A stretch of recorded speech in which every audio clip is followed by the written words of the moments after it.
রাবণের শত্রু কে ছিল? রাবণের প্রধান শত্রু বাবারা সবাই জানেন, মায়েরাও জানেন, বলতে লজ্জা করবেন না মা। আমি জানতে চাইছি রাবণের শত্রু কে? তিনি কাকে শত্রু ভেবেছিল? ভগবান রামকে, তাই তো? আর রামের শত্রু রাবণ। কিন্তু মা আপনারা যদি শাস্ত্র দেখে থাকেন, রাবণের শত্রু কিন্তু রাম নন। রাবণের শত্রু তার নিজের বোন, যার নাম হচ্ছে শূর্পণখা। রাবণের প্রধান শত্রু হচ্ছে তার বোন, যেটা রাবণ কোনোদিন জানতেই পারল না। আর তলে তলে সব শেষ হয়ে গেল। যারা যারা দেখেছেন সাপ, সাপ যখন ডিম পাড়ে, ডিমগুলোকে নিয়ে এরকম পিঁড়ি পাকিয়ে গোল গোল হয়ে সাপটা পিঁড়ি পাকিয়ে বসে থাকে, আর ওই গোলটার ভেতরে ডিমগুলো থাকে। আর যদি প্রতিটা ডিম সাপ হতো, তাহলে এই পৃথিবীতে মানুষ বাস করতো না, সাপেদের পৃথিবী হতো বাবা। ওই যে পিঁড়ি পাকানো অবস্থায় ভেতরে যে ডিমগুলো থাকে, সাপ কি করে না, নিজের বাচ্চাদেরকে নিজেই খায়, নিজের বাচ্চাদেরকে নিজেই খায়। আর ওই গোলটার ভেতর থেকে যে কটা ডিম বেরিয়ে যেতে পারবে, একমাত্র তারাই সাপ হবে। ওই গোলটার ভেতর থেকে যে কটা ডিম বেরিয়ে যেতে পারবে, তারাই সাপ হবে। আর বাকিগুলোকে সাপ নিজেই খাবে। তা শূর্পণখা হচ্ছে সাপের মতো, ঘরের সবাইকে এক এক করে ধ্বংস করবে। কিন্তু ওই পিঁড়িটার বাইরে বেরিয়ে গেলেন কে না, বিভীষণ, সুখ আর সারং। এই রাবণের দুই কর্মচারী। আর বিভীষণ মাত্র ওই কুণ্ডলী পিঁড়ি পাকানো অবস্থা থেকে তারা মাত্র বেরিয়ে যেতে পারলেন, তারাই বেঁচেছিলেন। রাবণের প্রধান শত্রু শূর্পণখা। আর এই শূর্পণখা, তার স্বামী হচ্ছে বিদ্যুৎ জিহ্বা। তার স্বামীকে রাবণ মেরে ফেলেছিলেন বাবা। নিজের ভগ্নিপতিকে, বোনের বরকে রাবণ মেরে ফেললেন। আর সেই তখন শূর্পণখা প্রতিজ্ঞা করলেন যে দাদা, তুমি একা আমাকে বিধবা করেছ, আমি প্রতিজ্ঞা করে বলছি, আমি তোমার যতগুলো স্ত্রী আছে সবাইকে বিধবা করব। তোমার যতগুলো স্ত্রী আছে আমি সবাইকে বিধবা করব। প্রতিজ্ঞা করলেন মনে মনে শূর্পণখা। ভক্তমণ্ডলী, ভক্তিমতী মায়েরা, আর তিনি প্রথমেই চলে গেলেন কোথায় না, পঞ্চবটী বনে। আর সেই পঞ্চবটী বনে ভগবান রামচন্দ্র বসে আছেন, লক্ষ্মণ বাগানে গাছে জল দিচ্ছেন, সীতা দেবী কুটিরের ভেতরে রয়েছেন। এমন সময় অপূর্ব সুন্দরী সেজে শূর্পণখা এসে রামচন্দ্রের কাছে দাঁড়ালেন। আর রামচন্দ্রের কাছে দাঁড়িয়ে তিনি কি বললেন? বললেন, আমার মতো সুন্দরী মেয়ে কেউ নেই, আর তোমার মতো সুন্দর পুরুষ কেউ নেই। আমার মতো সুন্দরী কেউ নেই, আর তোমার মতো সুন্দর কেউ নেই। তা রামচন্দ্র বুঝতে পারলেন যে কি বলতে চাইছে।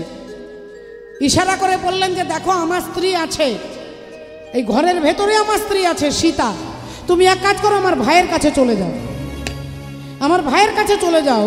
আর যেই অমনি শূর্পণখা লক্ষ্মণ ঠাকুরের কাছে দাঁড়িয়েছে, তার তো রামকেও দরকার নয়, আর তার লক্ষ্মণকেও দরকার নয়। তার দরকার হচ্ছে রাবণের প্রতিশোধটা নেওয়া, রাবণকে বিনাশ করা, এটাই তার দরকার। তাই রামচন্দ্র বললেন চলে যাও আমার ভাইয়ের কাছে। আর অমনি শূর্পণখা লক্ষ্মণ ঠাকুরের কাছে দাঁড়ালেন। রামচন্দ্র ইশারা করে বললেন, ভাই, এ হচ্ছে নাক কাটা মেয়ে। নাক কাটা মেয়ে আমাদের বাড়ি, পাড়ায়, গ্রামে অনেক জায়গায় দেখতে পাবেন। যে মেয়ে বাবা মার জন্য চিন্তা করে না, যে নিজের কথা, নিজের সুখের কথাই চিন্তা করে, নিজে কি করে ভালো থাকবে, নিজে কি করে ভোগ করবে, এটা যিনি চিন্তা করে তিনি নাক কাটা মেয়ে। তাই রামচন্দ্র বললেন, লক্ষ্মণ, ও হচ্ছে নাক কাটা। যেই বলেছে, লক্ষ্মণ ভাবলেন তাহলে নাক কেটে দিতে বলছে। অমনি তীর বার করে শূর্পণখার নাক আর কানটা কেটে দিলেন। শূর্পণখা অমনি ঝরঝর করে রক্ত পড়ছে, ছুটতে ছুটতে যাচ্ছেন দাদা রাবণের কাছে। ও গো দাদা গো,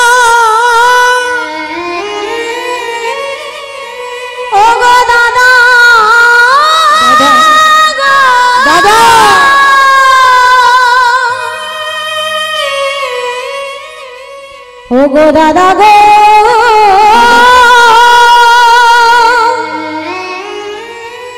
দাদা, এই দেখো দাদা, আমি পঞ্চবটি বনে গিয়েছিলাম, সেখানে দুই ভাই আমার নাক আর কানটা কেটে দিয়েছে দাদা। আমার কোনো দুঃখ ছিল না, আমার নাক কান কেটে গেছে বলে আমার দুঃখ নয়, কিন্তু তুমি আমার দাদা বেঁচে থাকতে ওই বনের দুজন তপস্বী আমার নাক কান কেটে দিল। তুমি বেঁচে থাকতে যদি আমার এই দুর্গতি, তাহলে তুমি যখন থাকবে না তাহলে আমার কি দুর্গতি হবে? আমি সেটার জন্য তোমার কাছে আসিনি, আমি এসেছি একটা খবর দিতে। ওই দুইজনের কাছে একজন নারী আছে, অপূর্ব সুন্দরী দেখতে, আমি চাই ওই নারী যেন তোমার বাম পাশে এসে বসে। ওই নারী যেন তোমার বাম পাশে, তোমার সঙ্গে যা মানাবে আর কারোর সঙ্গে মানাবে না। এই রাবণের হয়ে গেল হরি বল মোহ। রাবণ সঙ্গে সঙ্গে আদেশ করলেন, মারীচকে বললেন যাও হরিণ সেজে যাও। সীতা দেবীর পাশ দিয়ে হরিণ সেজে, সোনার হরিণ, আর সোনার হরিণ সেজে মারীচ রাক্ষস সীতা দেবীর পাশ দিয়ে পেরিয়ে জঙ্গলে জঙ্গলে ছুটছে। আর সীতা দেবী দেখেই রামচন্দ্রের কাছে এসেছে, রামচন্দ্রের কাছে এসেছে। আহা, কেন তারে ধরিবারে করিপন অকারণ মায়া বন বিহারিণী, মায়া বন বিহারিণী হরিণী গহন স্বপন সঞ্চারিণী। কেন তারে ধরিবারে করিপন অকারণ মায়া বন বিহারিণী। বিহারিণী হরিণী ঘন কানন সঞ্চারিণী। কেন তারে ধরিবারে করিপন অকারণ মায়া বন বিহারিণী। সীতা দেবী ছুটতে ছুটতে রামচন্দ্রের কাছে এসেছে। স্বামী, ওই দেখুন স্বামী, কি সুন্দর সোনার হরিণটা ছুটে যাচ্ছে, ওই হরিণটাকে আমাকে ধরে এনে দিন স্বামী, ওই হরিণটা আমাকে ধরে এনে দিন। রামচন্দ্র হাসলেন, বললেন সীতে, যাকে তুমি দেখছো সে যদি সোনার হয় তাহলে হরিণ নয়, আর হরিণ যদি হয় তাহলে সোনার নয়। যদি হরিণ হয় তাহলে সোনার নয়, আর যদি সোনা হয় তাহলে হরিণ নয়। কারণ সোনার হরিণ হাঁটতে চলতে ছুটতে পারবে না। সোনার হরিণকে আলমারিতে সাজিয়ে রাখা যেতে পারে, শোকেশে সাজিয়ে রাখা যেতে পারে, কিন্তু সোনার হরিণ ছুটবে হাঁটবে চলবে এটা হতে পারে না। শীতে, তুমি ভুল করছো। তুমি যাকে দেখেছো সে হচ্ছে মায়া। সীতা দেবী বললেন, আমি নিজের চোখে দেখেছি, চকচক করছে ঝকঝক করছে, আমি নিজের চোখে দেখেছি। তাই স্বামী, ওই হরিণটা আমাকে এনে দিতেই হবে। রামচন্দ্র বললেন, ঠিক আছে, তুমি আমার কথা শুনবে না। ভগবান রামচন্দ্র ছুটলেন তীর ধনুক নিয়ে মারীচের পেছনে, আর কিছু দূর গিয়ে মারীচকে তীরবিদ্ধ করে হরিবোল করে দিল। আর মারীচ যখন মারা যাচ্ছে তখন চিৎকার করছে, ভাই লক্ষণ, লক্ষণ বাঁচাও। যেই লক্ষণ বলে ডেকেছেন, সঙ্গে সঙ্গে সীতা দেবী লক্ষণ ঠাকুরকে বলছেন, ভাই তোমার দাদা চিৎকার করে তোমাকে ডাকছে, ভাই তুমি যাও, তুমি যাও। লক্ষণ ঠাকুর বলে উঠলেন, বৌদি গো, আমার দাদা হচ্ছে বিপদ ভঞ্জন মধুসূদন, আমার দাদা বিপদ ভঞ্জন মধুসূদন। সারা জীব জগৎ, অনন্ত কোটি জীব যখন বিপদে পড়ে তখন আমার দাদাকে ডাকে, আর আমার দাদার কখনো বিপদ হতে পারে? এটা হতে পারে না, এটা হতে পারে না। সীতা দেবী বললেন, আমি তোমাকে বলছি তুমি তোমার দাদার কাছে যাও। তোমার দাদার কোনো বিপদ হয়েছে, তোমার দাদার কোনো অসুবিধে হচ্ছে, তুমি যাও। বৌদি গো, আমার দাদা যাওয়ার সময় আমাকে বলে গিয়েছিল যে লক্ষণ, তুই তোর বৌদিকে ছেড়ে কোথাও যাস না, তাই আমি তোমাকে ছেড়ে যাব না বৌদি। সীতা দেবী বলে উঠলেন, বুঝতে পেরেছি তোমার দূর অভিসন্ধি, তোমার নোংরা অভিসন্ধি। আর যখনই এ কথা বলেছেন লক্ষণ ঠাকুর হাত জোড় করে বলছেন, মা গো আমি যাচ্ছি মা, আমি যাচ্ছি, আমি তোমার চরণ ছাড়া তোমার মুখের দিকে কোনোদিনই তাকাইনি মা। আমি তোমাকে ভেবেছি তুমি আমার মা সুমিত্রা। তোমাকে যেদিন প্রথম দেখেছি সেদিন থেকে আমি আমার মায়ের আসনে বসিয়েছি। তুমি যখন বলছো আমি যাচ্ছি বৌদি, তবে আমি একটা দাগ দিয়ে যাচ্ছি, এই দাগের বাইরে কিন্তু তুমি বেরোবে না, এই দাগের বাইরে তুমি বেরোবে না, বেরোলেই তোমার বিপদ হবে। এই বলে একটা দাগ টেনে আর লক্ষণ ঠাকুর ছুটতে ছুটতে যাচ্ছে। আর যেই লক্ষণ ঠাকুর চলে গেলেন অমনি রাবণ ভিখারি সেজে, ভিখারি ব্রাহ্মণ সেজে দরজার কাছে দাঁড়ালেন, ভিক্ষাং দেহি। সীতা দেবী কুটিরের বাইরে বেরোলেন, দেখলেন বাইরে একজন বেদজ্ঞ ব্রাহ্মণ দাঁড়িয়ে আছে, ভিক্ষা চাইছেন। সীতা দেবী সহজভাবে বললেন, বাবা আপনি একটু কাছে আসুন, এই দাগের বাইরে আমি যাব না। আর রাবণ ভাবছে দাগের ভেতরে আমি যাব না, কারণ দাগটার মধ্যে 440 ভোল্টের কারেন্ট দেওয়া আছে, যদি আমি ভেতরে যাই তাহলে শর্ট মারবে, তাহলে আমি যাব না ভেতরে। আর সে যদি বাইরে না আসে তাহলে তো আমি হরণ করতে পারবো না। তাই রাবণ বললেন, মা তুমি দাগের বাইরে এসে আমাকে ভিক্ষা দাও না। বাবা আপনি কিছু মনে করবেন না, আমার দেবর আমাকে যাওয়ার সময় বারবার বলে গেছে এই দাগের বাইরে বেরোনো যাবে না। রাবণ বললেন, তাহলে আমি ঘর বন্ধনযুক্ত, এই ঘরটা বাঁধা হয়ে গেছে, এই বন্ধনযুক্ত ভিক্ষা আমি নেব না, তাহলে তুমি থাকো, আমি চললাম, তোমার সংসারের অকল্যাণ হবে। সীতা দেবী বললেন, বাবা আপনি একটু দাঁড়ান, আমার সংসারে যাতে অকল্যাণ না হয় আমি আপনাকে দাগের বাইরে বেরিয়েই ভিক্ষা দেব। আর যেই সীতা দেবী দাগের বাইরে বেরিয়ে ভিক্ষাটা দিতে যাবে অমনি রাবণ সঙ্গে সঙ্গে তার হাতটা ধরে রাবণ হরণ করলেন। বাবা এতক্ষণ যে সব ঘটনা দেখলেন সবই দেহের মধ্যে আছে। এখানে রাম আছে, এখানে রাবণ আছে, এখানে সীতা আছে, এখানে লক্ষণ আছে, এখানে হনুমান আছে, এখানে রাবণও আছে। আপন ঘরে চুপটি করে দেখ না রামায়ণ, ওরে দেহের মধ্যে খুঁজিলে পাবি, ও খেপা দেহের মধ্যে খুঁজিলে পাবি, হেথায় আছে রাম রাবণ। আপন ঘরে চুপটি করে দেখ না রামায়ণ।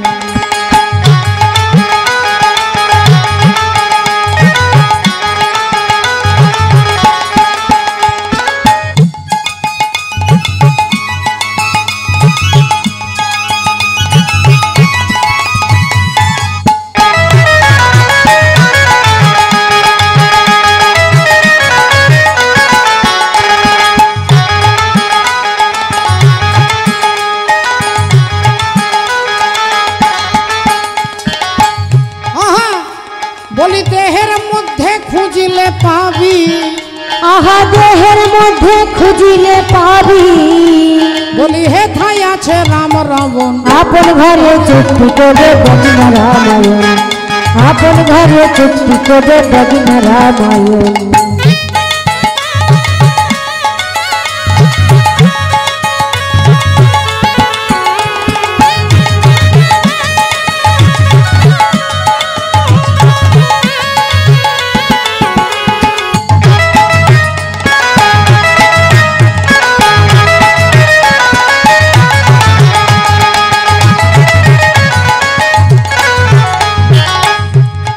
ভক্তিমতী মায়েরা দেখুন, এই দেহের মধ্যে হনুমান কোথায় আছে?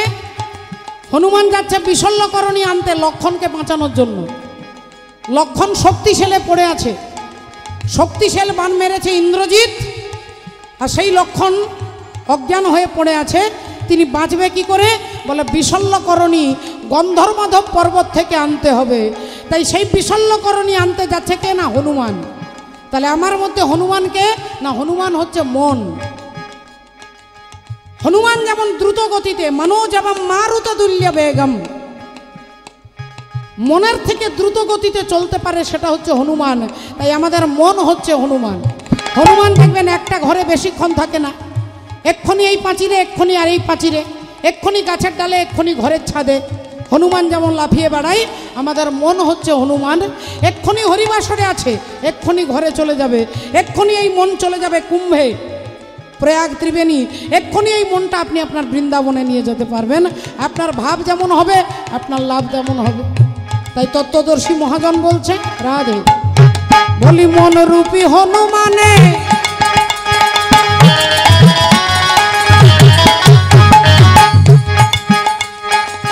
পাঠাও গিয়ে তারে গন্ধব মাধবের স্থানে, পাঠাও গিয়ে তারে গন্ধ মাধবের স্থানে, পাঠাও গিয়ে তারে গন্ধ মাধবের স্থানে। বলি আনবে ঔষধি চিনে, ও গো আনবে ঔষধি চিনে, ও গো আনবে ঔষধি চিনে, বাঁচবে যে ভাই লক্ষণ। আপন ঘরে চুক্তি করে বদনা রামায়ণ, আপন ঘরে চুক্তি করে বদনা রামায়ণ। ভক্তমণ্ডলী ভক্তিমতী মায়েরা, তাহলে দেখুন একটু লক্ষ্য করে রাবণ কোথায় আছে। রাবণ কে? আমার 10টা ইন্দ্রিয়, 5টা জ্ঞানেন্দ্রিয়, 5টা কর্মেন্দ্রিয়, এই 10, আর 10টা মাথা হচ্ছে রাবণের। তাহলে 10 মাথা যুক্ত 10 ইন্দ্রিয় হচ্ছে রাবণ। আর রাবণ কাকে চুরি করছে? সীতা দেবীকে। সীতা দেবী কে? বলে সীতা দেবী হচ্ছে আমার ভেতরে সৎ বুদ্ধি, সৎ বুদ্ধিটাকে রাবণ হরণ করে নিচ্ছে। কুলকুণ্ডলিনী সীতায় হরে, কুলকুণ্ডলিনী সীতায় হরে, ভোলা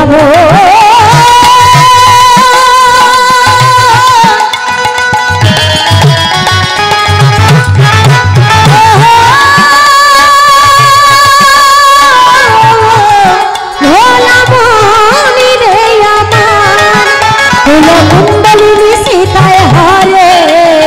দেখো 10 ইন্দ্রিয় 10 আনন্দ, আপন ঘরে চুক্তি করে বদনা রামায়ণ, আপন ঘরে চুক্তি করে বদনা রামায়ণ, আপন ঘরে চুক্তি করে বদনা রামায়ণ, আপন ঘরে চুক্তি করে বদনা রামায়ণ, আপন ঘরে চুক্তি করে বদনা রামায়ণ, আপন ঘরে চুক্তি করে বদনা রামায়ণ। শ্রদ্ধেয় বাবা ঠাকুর ভক্তিমতী মায়েরা, এই কারণে পদকর্তা এক পাশে দাঁড়িয়ে কলম দিচ্ছেন। এ তিন ভুবন আনন্দে ভরিল, এ তিন ভুবন আনন্দে ভরিল, এ তিন ভুবন আনন্দে ভরিল, উঠিল মঙ্গল এ তিন ভুবন আনন্দে ভরিল, উঠিল মঙ্গল সই। হে প্রেমানন্দে এমন গৌরাঙ্গে রতি না জনমিল মোর। হে প্রেমানন্দ এমন গৌরাঙ্গের রতি না জনমিল মোর। হে প্রেমানন্দ এমন গৌরাঙ্গের রতি না জনমিল মোর। তাই আমার হরি বলা ও লো না গো হরি বলা ও অবতারে, হরি বলা বলো না গো, হরি বলা অবতারে, হরি বলা হলো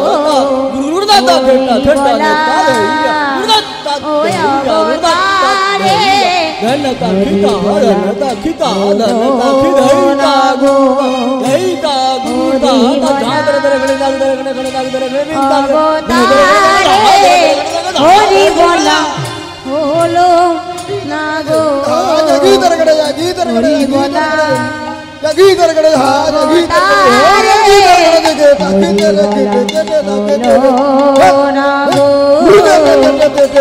বলা অবতারে, হরি বলা হলো না গো, হরি বলা অবতারে, হরি বলা হলো না গো, হরি বলা অবতারে, হরি বলা হলো না গো, হরি বলা অবতারে, হরি বলা হলো না গো, হরি বলা অবতারে, হরি বলা হলো না গো, হরি বলা অবতারে, হরি বলা হলো না গো, হরি বলা অবতারে, হরি বলা হলো না গো।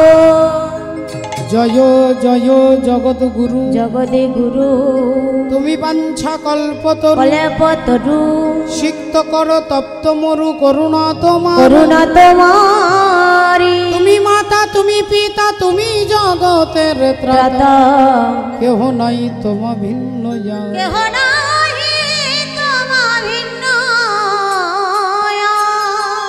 তাই সকলে চরণে দণ্ডবত প্রণাম জানিয়ে শ্রদ্ধেয় বাবা ঠাকুর ভক্তিমতী মায়েরা, আজকে আমরা শুনব, আমরা জানব মহাভারতকে সামনে রেখে আমরা ইতিহাস জানব, আমরা তত্ত্ব তথ্য এবং সামাজিক শিক্ষার কথা আজকে মাথায় রেখে আমরা শুনব যে যার কথা ভগবান শ্রীকৃষ্ণচন্দ্র, তিনি দর্পহারী মধুসূদন, জগতে কারোর অহংকার তিনি রাখেন না, তাই তার নামই হচ্ছে দর্পহারী।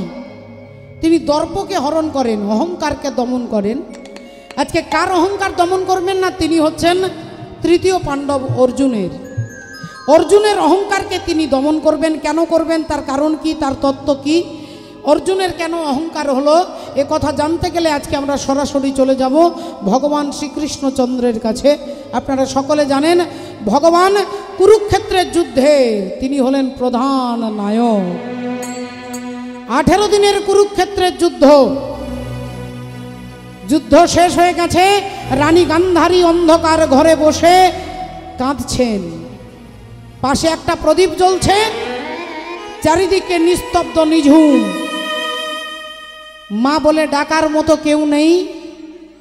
মা বলে ছুটে এসে কোলে মাথাটা রেখে সবার মতো কেউ নেই। মা একটা নয়, দুটো নয়, 10টা নয়, 100টা ছেলে ছিল যার, সেই একটাও ছেলে বেঁচে নাই। সেই শতপুত্র হারা জননী গান্ধারী আজকে অন্ধকার ঘরে বসে তিনি কাঁদছেন, চিৎকার করে মরা ছেলেগুলোর নাম ধরে ডাকছে, ওরে দুর্যোধন, ওরে দুর্যোধন,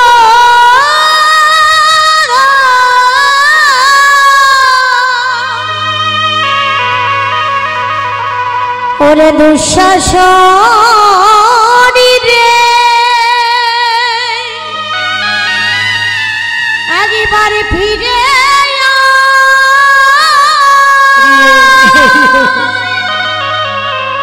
ফিরে আয়, ফিরে ফিরে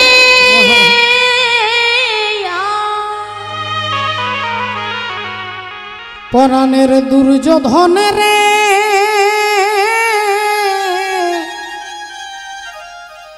ওই আমি কোন বা দেশে যাব তোর লাগিয়া রে।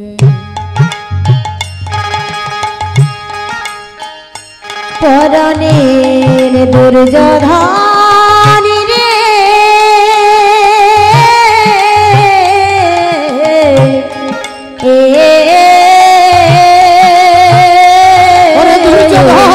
কোন বাদেশে যাব তোর লাগিয়া রে। ওরে আমার দেহে আর প্রাণ রবে না রে, ওই আমার দেহে আর প্রাণী রবে না রে,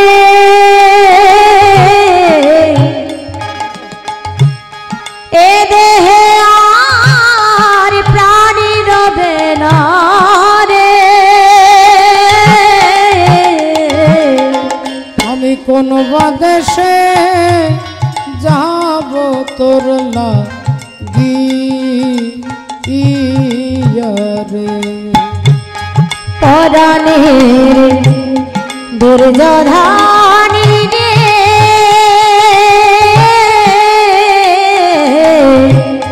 কোন বাদেশে যাব তোর লাগিয়া রে। ওরে বাপ দুর্যোধন, বনে যদি আগুন লেগে যায় সবাই দেখতে পায় বাবা, যদি জঙ্গলে আগুন লেগে যায় সবাই দেখতে পায়, কিন্তু আমার ভেতরে যে আগুন লেগেছে মনে, এই মনের আগুন কেউ দেখতে পায় না বাবা, কেউ পায় না। তাই মনের আগুন সবাই দেখে, মনের আগুন দেখে না। আরে যে ফুল শুকায়ে গেছে কেউ মনে রাখে না রে, ওরে মনে রাখে না। বনের আগুন সবাই দেখে, মনের আগুন দেখে না। যে ফুল শুকায়ে গেছে কেউ মনে রাখে না, মনে রাখে না। ওগোয়ে দেহে আর প্রাণ রবে না রে, আর দেহে আর প্রাণ রবে না রে। ওই আমি কোন বাদেশে যাব তোর লাগিয়া রে। পরাণের দুর্যোধন রে, ওরে খোকা। একবার ফিরে আয় বাবা, একবার ফিরে আয়, একবার।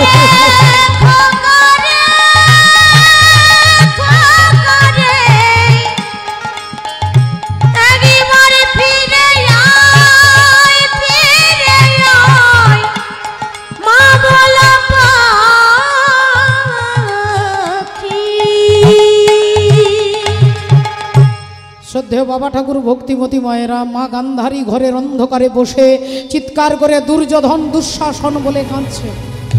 শতপুত্রহারা জননী, আজ তার একটাও ছেলে বেঁচে নেই, একটাও ছেলে নেই যে তাকে মা বলে ডাকবে, একটাও ছেলে তার নেই যে তার গলাটা জড়িয়ে ধরে মা বলে আদর করে মায়ের কাছে বলবে, মা আমাকে খেতে দাও, মা আমাকে খেতে দাও, আমার খিদে পাচ্ছে। একটাও ছেলে নেই। সেই সন্তান হারা জননী গান্ধারী কাঁদছে, আর অমনি পেছনে দাঁড়িয়ে ভগবান চিৎকার করে ডাকছেন মা। যেই মা বলে ডেকেছেন গান্ধারী চমকে উঠেছেন। কে? সামনে পেছনে ডাইনে বামে চারিদিকে তাকিয়ে বলছে, কে তুমি? কে তুমি আমায় মা বলে ডাকলে? আমি তোমায় দেখতে পাচ্ছি না কেন? তোমার যদি সাহস থাকে তুমি আমার কাছে এসে দাঁড়াও, আমি তোমাকে দেখতে চাই, তুমি কে? আর অমনি গান্ধারী তাকিয়ে দেখছে, তার সামনে দেখে ভগবান কৃষ্ণ দাঁড়াইয়ে আছে। দেখে ভগবান কৃষ্ণ দাঁড়াইয়ে আছে, ভগবান কৃষ্ণ দাঁড়াইয়ে আছে। ও যে গান্ধারীর চোখের কাছে ভগবান কৃষ্ণ দাঁড়াইয়ে আছে, গান্ধারীর চোখের কাছে ভগবান কৃষ্ণ দাঁড়াইয়ে আছে। দেখে গান্ধারীর চোখের কাছে ভগবান কৃষ্ণ দাঁড়াইয়ে আছে, গান্ধারীর চোখের কাছে ভগবান কৃষ্ণ দাঁড়াইয়ে আছে, গান্ধারীর চোখের কাছে ভগবান কৃষ্ণ দাঁড়াইয়ে আছে, গান্ধারীর চোখের কাছে ভগবান কৃষ্ণ দাঁড়াইয়ে আছে, গান্ধারীর চোখের কাছে ভগবান কৃষ্ণ দাঁড়াইয়ে আছে, ভগবান কৃষ্ণ দাঁড়াইয়ে আছে।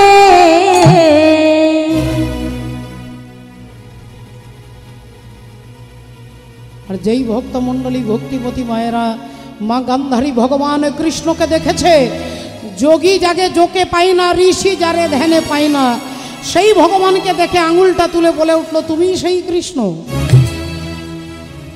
তুমি সেই কৃষ্ণ যে আমাকে মা বলে ডাকবার মতো কাউকে রাখলে না।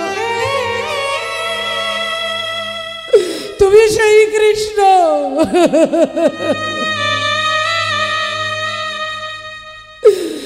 যে আমার বংশে বাতি দেওয়ার জন্য কাউকে ডাকল না। কৃষ্ণ রে, তুমি আমার বংশকে ধ্বংস করে দিয়েছ, তুমি আমার 100টা ছেলেকে মেরে ফেলেছ। তাই সন্তানহারা জননী গান্ধারী আমি আজ এইখানে দাঁড়িয়ে তুমি আর আমি ছাড়া এখানে কেউ নেই। আজ এইখানে দাঁড়িয়ে আমি তোমাকে অভিশাপ দিচ্ছি। হ্যাঁ হ্যাঁ, আমি তোমাকে অভিশাপ দিচ্ছি। তুমি যেমন আমার বংশে বাতি দিতে কাউকে রাখলে না, একদিন আমার মতো তোমার বংশ ধ্বংস হয়ে যাবে।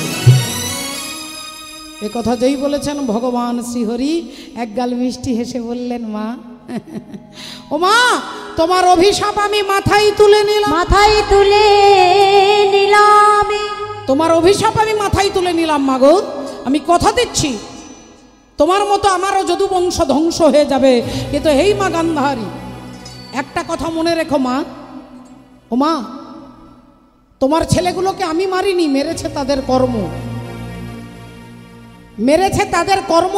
আর তোমার ভাগ্য, তোমার কর্ম, তোমার কর্মের জন্য তুমি দুঃখ পাচ্ছ, আর তাদের কর্মের জন্য তারা মারা গেছে। মনে করিয়ে দিচ্ছেন ভগবান। গান্ধারী অমনি বুক ঠুকে চিৎকার করে বলছে। আমরাও মাঝে মাঝে বলি, দেখবেন মাঝে মাঝে বলি যে আমি তো জীবনে কোনোদিন কারো ক্ষতি করিনি, আমি তো সারা জীবনে কোনোদিন কারো ক্ষতি করিনি, তাহলে আমার এত বড় বিপদ হলো কি করে? গান্ধারী বলছেন, বুক ঠুকে বলছে, আমি 100 জন্মে কোনোদিন কোনো পাপ করিনি। আমরা একটা জন্মেরই গ্যারেন্টি দিতে পারি না। গান্ধারী বলছে 100 জন্মে আমি মনে করে বলতে পারি আমি 100 জন্মে কোনো পাপ করিনি। তাহলে আমার 100টা ছেলে মারা গেল কেন কৃষ্ণ? ভগবান বললেন, মাগো 100 জন্মের তোমার মনে আছে, তাই তুমি 100 জন্মের কথা গড়গড় করে বলে দিলে। কিন্তু মাগো একটা কথা মনে রাখবে, 101 জন্ম আগে, 101 জন্ম পূর্বে তুমি ছিলে ব্রাহ্মণ বাড়ির মেয়ে, তোমার নাম ছিল ষোড়শী। তোমার বিয়ে হলো নতুন, তুমি স্বামীর ঘরে শ্বশুর বাড়ি গেলে, বাসর ঘরে প্রবেশ করলে, আর বাসর ঘরে ঢুকতেই তুমি হঠাৎ দেখতে পেলে ঘরের কোণে পাঁচিলে একটা মাকড়সা বসে আছে, আর ওই মাকড়সার পেটে ডিম রয়েছে। তোমার মনে মনে চিন্তা হলো যে আমার নতুন বিয়ে হয়েছে, আমিও গর্ভবতী, আমিও মা হব, আমি সন্তানের জননী হব, তাহলে পেটের ভেতরে বাচ্চাগুলো কেমন থাকে এটা জানবার তোমার ইচ্ছে হলো। এমন সময় তোমার স্বামী উদয়ন তোমার ঘরে প্রবেশ করলো। তোমার স্বামী তোমার হাতে ধরে বললেন, বলো আজকের রাত্রিতে তুমি আমার কাছে যা চাইবে তোমাকে তাই দেবো, বলো তুমি কি চাও। অমনি তুমি মা কি করলে, ওই পাঁচিলের দিকে আঙুলটা বাড়িয়ে বললে, ওই যে মাকড়সাটা দেখা যাচ্ছে, ওই যে মাকড়সাটা দেখা যাচ্ছে, ওই মাকড়সাটাকে আমাকে এনে দিন, ওর পেটের মধ্যে বাচ্চাগুলো কেমন থাকে আমি দেখতে চাই। এবার বলুন তো মা, তার স্বামীর কি উচিত ছিল? তার কি উচিত ছিল না যে এটা বলা যে না, ওই বেচারা মাকড়সাটা মারা যাবে? কিন্তু স্ত্রীর প্রেমে এমন অন্ধ হয়ে গেলেন যে কোনো বিচার না করে ওই মাকড়সাটাকে এনে হাতে দিল, যার নাম হচ্ছে অগ্নি মাখা। সেই মাকড়সাটা হাতে দিতে অমনি তুমি কি করলে মা, মাকড়সার পেটটা চিরে আর ডিমগুলো বার করে দেখলে কিছুই বোঝা যাচ্ছে না, পোস্তুর দানার থেকেও আরো ছোট। কিছুই যখন বুঝতে পারলে না, বিরক্ত হয়ে ওই ডিমগুলোকে মাটিতে আছাড় দিয়ে ফেললে আর পায়ের আঙ্গুল দিয়ে পিষে মেরে ফেললে। পায়ের আঙ্গুলে পিষে মেরে ফেললে কেউ জানলো না, কেউ কান্না শুনতে পেল না। কিন্তু আমি তো অন্তর্যামী। ওই মাকড়সাটা কেঁদে কেঁদে সেদিন বলেছিল, মাগো আমি তো কোনো অন্যায় করিনি, আমি তো তোমার কোনো ক্ষতি করিনি, আমার 100টা ডিমকে তুমি মেরে ফেললে মা, আমার বাচ্চাগুলো কি আমারই সামনে তুমি পায়ের বুড়ো আঙুল দিয়ে পিষে মেরে ফেললে। আজ আমার এই কান্না তোমার কান পর্যন্ত পৌঁছাবে না, আমি এতটাই ছোট, আমি ছোট্ট কীট, আমি একটা পোকা, তাই আমি চিৎকার করে কাঁদলেও তুমি শুনতে পাবে না, কিন্তু আমার কান্না যিনি শুনছেন তিনি অন্তর্যামী ভগবান হরি। সে তোমারও ভেতরে আছে, সে আমারও ভেতরে আছে। তাই আজ আমি কাঁদতে কাঁদতে তোমাকে অভিশাপ দিয়ে যাচ্ছি। তুমি যেমন আমার চোখের সামনে আমার বাচ্চাগুলোকে মারলে, 101 জন্ম পরে ওই কুরুক্ষেত্রের মাঠে গিয়ে তোমাকেও 100টা ছেলের মরা মুখ দেখতে হবে। তোমাকেও তোমার বাচ্চাদের মরা মুখ তোমাকে দেখতে হবে। এবার বলো তো মা গান্ধারী, তোমার ছেলেগুলোকে কি আমি মেরেছি, না তোমার কর্মের ফল তোমাকে পেতে হবে? গান্ধারী বললেন, আমি কোনো কথা শুনতে চাই না, আমি কিছু জানি না, আমি শুধু এইটুকু জানি আমার বুকের ভেতরে আগুন জ্বলছে, আর এই আগুনকে নেভানোর ক্ষমতা কারোর নাই। তোমাকে আমি অভিশাপ দিয়েছি, তোমার যদু বংশ শেষ হয়ে যাবে। ভগবান বললেন, বেশ ঠিক আছে মা, তোমার অভিশাপ আমি মাথায় তুলে নিয়ে আমি চললাম। ভগবান এক পা দুপা করে হাঁটতে হাঁটতে যাচ্ছে। ভগবান এদিকে হাঁটতে হাঁটতে যাচ্ছে, আর এদিক থেকে অর্জুন আসছে ভগবানের সঙ্গে দেখা করতে। অর্জুন আসছেন ভগবানের সঙ্গে দেখা করবার জন্য, আর ভগবান এদিক থেকে আসছে। আজ চলিতে চলিতে পথে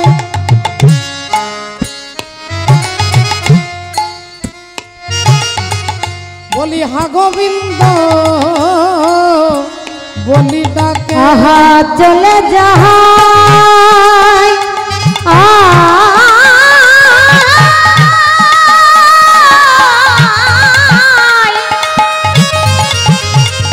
চলে যাই,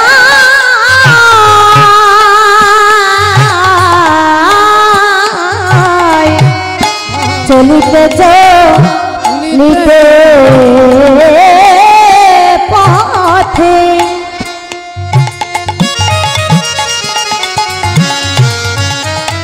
আহা হা গোবিন্দ বলি ডাকে। বলি কথা তুমি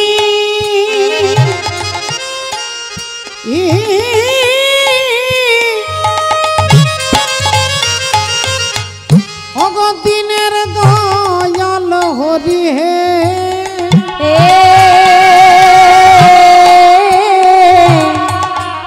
কোথা তুমি দিনের দয়াল হরি, আহা কোথা তুমি দিনের দয়াল হরি হে, কোথা তুমি দিনের দয়াল হরি। বলি হেন কালে অর্জুন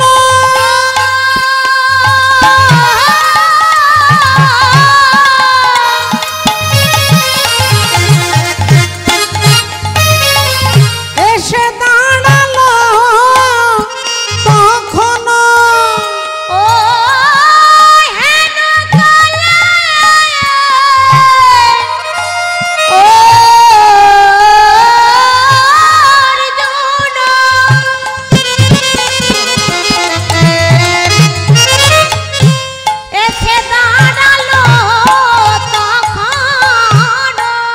অর্জুন এসে সামনে দাঁড়িয়ে বলছে ভগবানকে, বলি বলো বলো তোমার কি হয়েছে, বলো বলো তোমার কি হয়েছে, বলো বলো তোমার কি হয়েছে, বলো বলো তোমার কি হয়েছে, ওগো খুলে বলো আমার কাছে, বলো বলো তোমার কি হয়েছে, খুলে বলো আমার কাছে, বলো বলো তোমার কি হয়েছে, খুলে বলো আমার কাছে, বলো তোমার কি হয়েছে, খুলে বলো আমার কাছে, বলো তোমার কি হয়েছে, খুলে বলো আমার কাছে, বলো বলো তোমার কি হয়েছে, ওগো হেন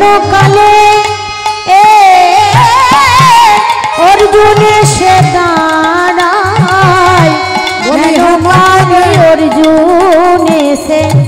নারায়ণ।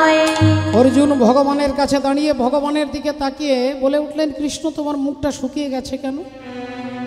তোমার মনে হচ্ছে তোমার মনে একটা চিন্তার ভাঁজ পড়েছে, তুমি কোনো চিন্তার মধ্যে আছো, তোমার মনে তুমি সারাক্ষণ আনন্দে থাকো, তুমি সচ্চিদানন্দময়, তোমার মুখটা শুকিয়ে গেছে কেন?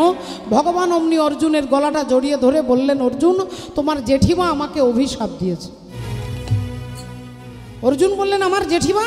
বললেন, হ্যাঁ তোমার জেঠিমা গান্ধারী, তোমার জেঠিমা গান্ধারী আমাকে অভিশাপ দিয়েছে, আমার বংশ নাকি ধ্বংস হয়ে যাবে। আর যেই বলেছে বংশ ধ্বংস হয়ে যাবে, অমনি অর্জুন হেসে উঠেছে। যেই হেসে উঠেছে, ভগবান বললেন, অর্জুন আগে বলো তুমি হাসলে কেন? তুমি হাসলে কেন আগে বলো। অর্জুন বললেন, কেন হাসলাম জানো কৃষ্ণ? তোমাকে যেমন আমার জেঠিমা অভিশাপ দিয়েছে, একদিন মা গঙ্গা দেবী আমাকে অভিশাপ দিয়েছিল। যখন গঙ্গাপুত্র ভীষ্মদেবকে আমি সরসজ্জায় এক একটা তীর মারতে মারতে তীরের বিছানায় শুইয়ে দিয়েছিলাম, সেই হাজার হাজার তীরের বিছানায় শুয়ে ভীষ্মদেব যখন কষ্ট পাচ্ছে, তখন ভীষ্মদেবের মা গঙ্গা দেবী মাথার ওপরে মাথা তলায় দাঁড়িয়ে বলে উঠলেন, ওরে অর্জুন, একজন মায়ের কাছে তুই তার ছেলেকে এভাবে মেরেছিস, আমি মা হয়ে তোকে অভিশাপ দিচ্ছি, একদিন তোর ছেলের হাতে তোকেও মরতে হবে, একদিন তোর ছেলের হাতে তুই মরবি।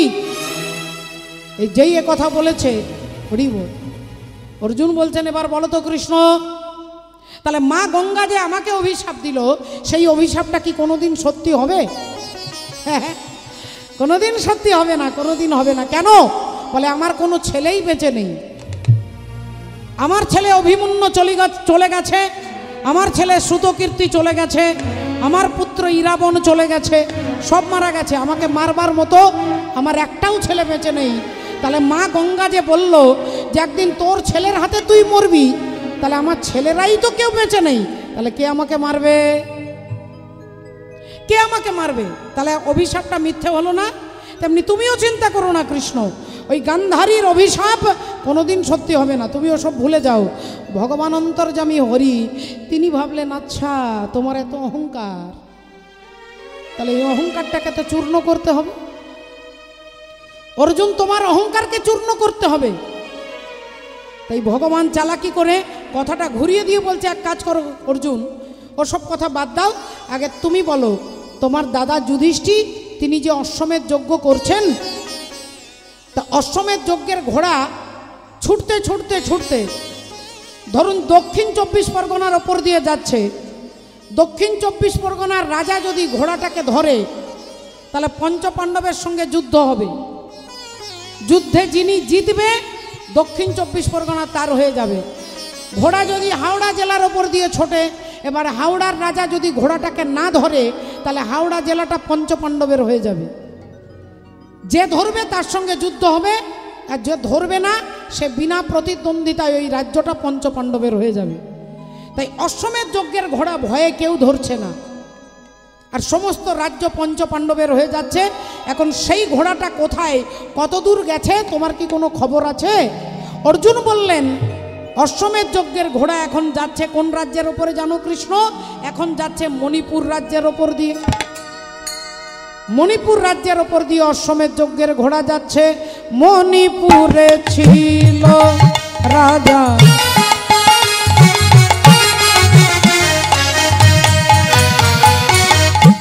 মণিপুরে ছিল রাজা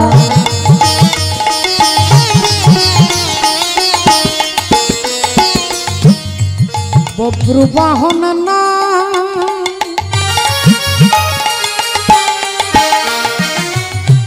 অগ বব্রুবাহন না,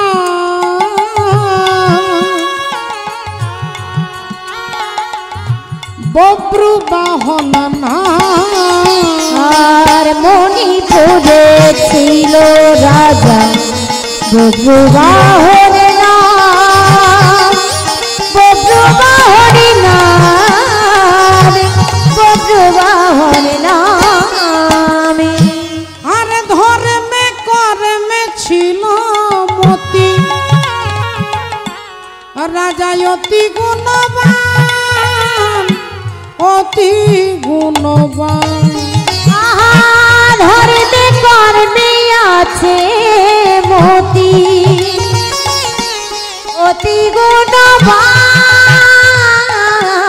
অতি গুণবান। মণিপুরে ছিল রাজা বজ্রবাহন নাম বজ্রবাহন নাম বজ্রবাহন নাম। মণিপুরে ছিল রাজা বজ্রবাহন নাম বজ্রবাহন নাম বজ্রবাহন নামে। মাননীয় ভক্তমণ্ডলী ভক্তিমতী মায়েরা, মণিপুর রাজ্যের রাজার নাম হচ্ছে বব্রুবাহন। আর সেই বব্রুবাহন যুধিষ্ঠির অশ্বমেধ যজ্ঞের ঘোড়া ধরেছেন। ঘোড়াটাকে ধরেই তিনি দেখতে পেলেন মা, ঘোড়ার কপালে একটা রূপোর পাতাতে লেখা আছে যে ঘোড়াটা যিনি সতীর পুত্র হবে এ ঘোড়াটাকে ধরবে, আর অসতীর পুত্র হলে ঘোড়াটাকে ধরেও ভয়ে ছেড়ে দেবে। তাহলে সতীর পুত্র হলে ধরবে, অসতীর পুত্র হলে ভয়ে ছেড়ে দেবে। এবার বব্রুবাহন ভাবলেন ঘোড়াটাকে যদি আমি ধরে ছেড়ে দিই তাহলে আমার মা অসতী হয়ে যাবে, তাহলে তো এই ঘোড়াটাকে ছাড়া যাবে না। এই ঘোড়াটা ধরে তার মায়ের কাছে নিয়ে যাচ্ছে। মায়ের নাম কি না, মায়ের নাম হচ্ছে চিত্রাঙ্গদা। মায়ের নাম চিত্রাঙ্গদা। বাবার নাম কি, বাবার নাম অর্জুন। মা চিত্রাঙ্গদা, বাবা অর্জুন। কিন্তু বাবাও তার ছেলেকে জানে না যে আমার একটা ছেলে আছে, আর ছেলেও জানে না যে আমার বাবা অর্জুন। না ছেলে বাবাকে জানে, না বাবা ছেলেকে জানে। আপনারা বলবেন এটা কি করে হয়? একজন বাবা তার ছেলেকে চিনবে না, একজন ছেলে বাবাকে জানবে না, এটা কি কখনো হতে পারে? বলে বাবা এর পেছনে একটা কারণ আছে। দুজনেই দুজনকে চেনে না, তার একটা কারণ আছে। অর্জুন জানে না তার ছেলে আছে, আর ছেলে জানে না যে আমার বাবা অর্জুন। এর কারণটা কি না, অর্জুন যখন বিয়ে করলেন মা দ্রৌপদীকে, দ্রৌপদীকে বিবাহ করে নিয়ে এলেন, ধ্রুপদ রাজার কন্যা দ্রৌপদী। আর সেই ধ্রুপদ রাজা সমস্ত রাজাদেরকে স্বয়ম্বর সভায় ডেকে বলছে যে ওপরে একটা মাছ, একটা রূপোর মাছ ওপরে ঘুরছে, ওই মাছের চোখটাকে যিনি লক্ষ্য ভেদ করতে পারবে তার সঙ্গেই আমার মেয়ের বিয়ে দেব। দ্রৌপদীকে বিবাহ করার জন্য অনেক রাজারা এলেন, কিন্তু কেউ মাছের লেজে মারছে, কেউ পেটে মারছে, কেউ বুকে মারছে, কিন্তু সরাসরি কেউ চোখে আর মারতে পারছে না। এমন সময় অর্জুন এলেন, আর অর্জুন হচ্ছে ধনুর্ধারী। তিনি লক্ষ্যটাকে স্থির করলেন। বাবা লক্ষ্য আমাদেরও স্থির করতে হবে। আপনি কি চান? কীর্তন শুনতে এসেছেন, আপনার উদ্দেশ্যটা কি আগে স্থির করতে হবে। শিশুর নেহারি লক্ষ্য মাতৃস্তনপানে, আর মাতালের স্থির লক্ষ্য মদিরা সন্ধানে। সতী খুঁজে পুজিবারে পতির চরণ, কুলোটার লক্ষ্য হরে কিসে পরমন। বাঁদরের লক্ষ্য শুধু ফলের বাগান, শুকুনির লক্ষ্য দূর ভাগাড়ের সন্ধান। শৃগালের লক্ষ্য মৃতদেহ লয়ে টানাটানি, আর নিন্দুকের লক্ষ্য শুধু পরনিন্দা গ্লানি। জ্ঞানীর লক্ষ্য শুধু তর্ক উপার্জন, আর ভক্তের লক্ষ্য শুধু শ্রীহরির চরণ। হরি রাধে রাধে। সবাই মিলে একবার বলো রাধা রানী কি জয়, বলো রাধা রানী কি জয়। রাধে রাধে হরি বল। সবাই মিলে হাতে তালি দিতে হবে। মা হাতে তালি দিয়ে आओ मेरी सखियों मुझे मेहंदी लगा दो, और मेहंदी लगा दो मुझे सुंदर सजा दो। मुझे श्याम सुंदर की दुल्हन बना, मुझे श्याम सुंदर की दुल्हन बना दो, मुझे श्याम सुंदर की दुल्हन बना दो।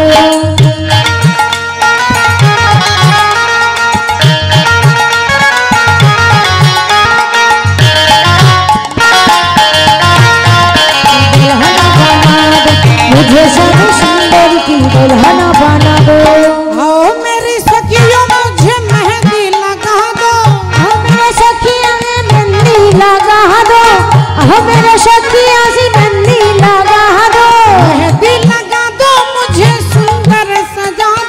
मेहंदी लगा दो मुझे सुंदर सजा दो मुझे श्याम सुंदर की दुल्हन बना दो मुझे श्याम सुंदर की दुल्हन बना दो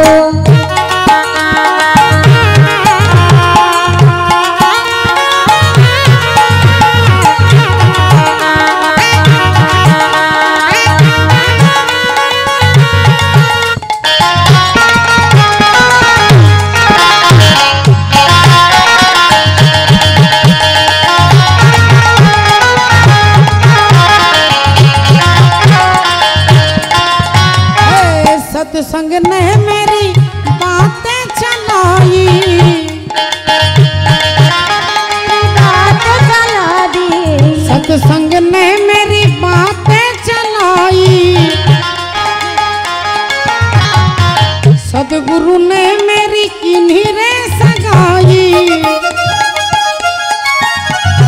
उनको बुला के हाथ लेवा करा दो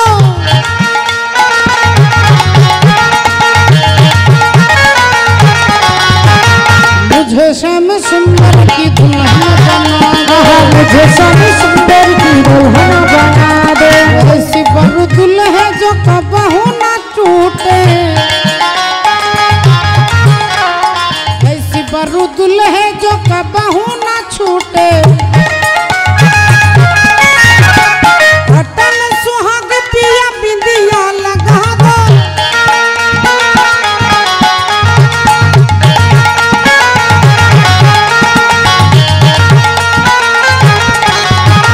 मुझे श्याम सुंदर की दुल्हन बना दो मुझे श्याम सुंदर की दुल्हन बना दो मुझे श्याम सुंदर की दुल्हन बना दो मुझे श्याम सुंदर की दुल्हन बना दो मुझे श्याम सुंदर की दुल्हन बना दो मुझे श्याम सुंदर की दुल्हन बना दो দ্রৌপদীকে বিবাহ করে অর্জুন নিয়ে এলেন হরি বল অর্জুন দ্রৌপদীকে বিবাহ করে নিয়ে আসছেন বাড়ি রাধে রাধে ও বাবা আর এমন সময় এদিকে কুন্তি মা কুন্তি দেবী তিনি রান্না করবেন বলে মশলা বাটতে বসেছে